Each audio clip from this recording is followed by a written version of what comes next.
देश एक चुनाव पर नए नए विचार आ रहे हैं। खासतौर से विपक्ष की अगर बात करें तो वो इसका विरोध करता हुआ बड़े पैमाने पर नजर आ रहा है।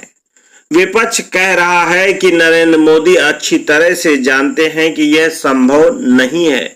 इस कॉन्स्टिट्यूशनल अमेंडमेंट को लोकसभा में पारित करने के लिए 362 वोट चाहिए और पूरा एनडीए मिलाकर 293 है।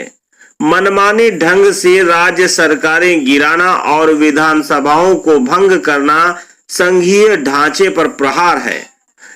इसके पक्ष में जो आर्थिक दलीलें दी जा रही हैं वो बिल्कुल फिजूल हैं।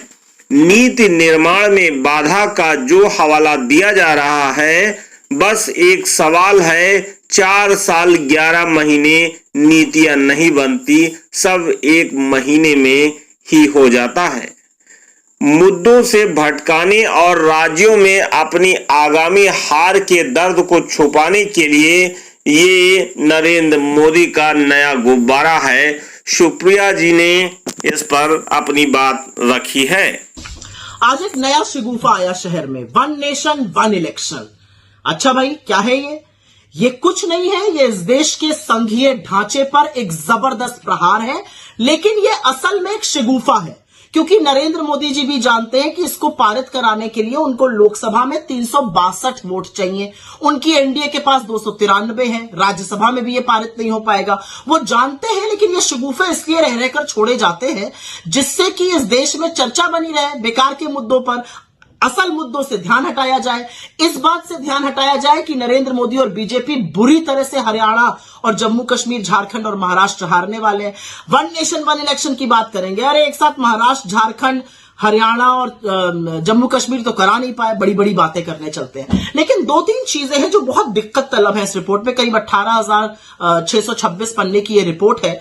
मुझे तो पहली आपत्ति खैर यही है कि इस रिपोर्ट के जो जनक हैं वो एक पूर्व राष्ट्रपति हैं और ऐसा नहीं करना चाहिए था। पूर्व राष्ट्रपति को इस तरह का चुनावी काम, पॉलिटिकल काम ऐसी इसको नहीं हेड करना चाहिए था। मुझे तो ये भी आपत्ति है कि उस कमेटी में खड़गे जी को नहीं रखा गया, जबकि वो नेता प्रतिपक्ष है राज्यसभा में। गुलाम नबी आजाद को रखा गया जो राज्यसभा के मेंबर ही नहीं है। उसमें साल्वे जी हैं जो मोइन कुरैशी के साथ पार्टी करते हैं। खैर, उससे हट जाइए तो उस रिपोर्ट की ही चर्चा कर लेते हैं।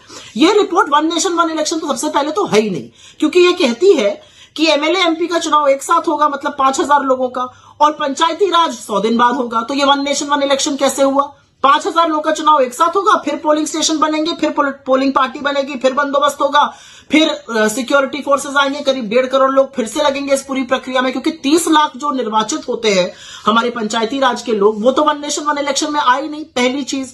दूसरी चीज, ये कौन सी वुडू इकोनॉमिक्स ये शगुफा छोड़ा जा रहा है? इससे खर्चा कम हो जाएगा। भैया कैसे खर्चा कम हो जाएगा?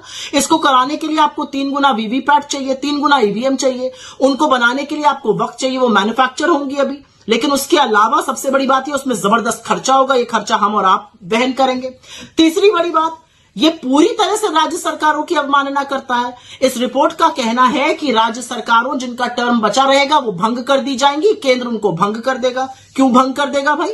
और 17 राज्य सरकारें ऐसी होंगी जो उनका 2-3 साल बचा रहेगा 2029 तक, तो उनको क्यों भंग कर दिया जाएगा और वो क्यों ऐसा होने देंगी? और ये क्यों असंवैधानिक और अलोकतांत्रिक नहीं है? तो राज्य सरकारों को भंग कर देंगे ये।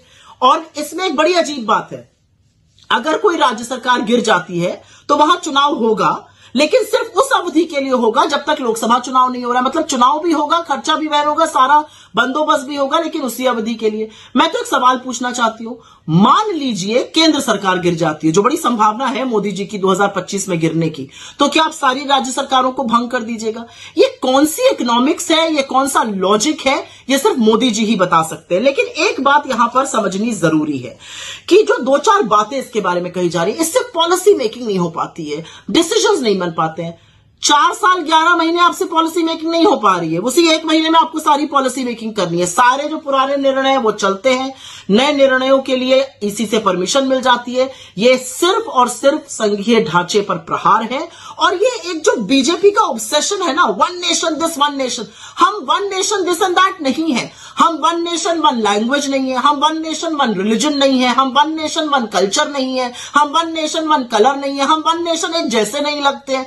हमारी विविधता ही हमारी सबसे बड़ी पहचान है. Our diversity is our biggest strength. This whole attempt by the BJP to somehow paint us in one color, one this, one that, this is just an obsession. क्योंकि उनको भी पता है कि ये झुंझुना है, उनको भी पता है कि ये पारित नहीं होगा, उनको भी पता है ये संविधान कि जो संघीय ढांचा है उस पर प्रहार है और इसके लिए कोई तैयार नहीं होगा. खुद बीजेपी के लोग इसके लिए बगावत करेंगे. देखते जाइए आप आगे आगे.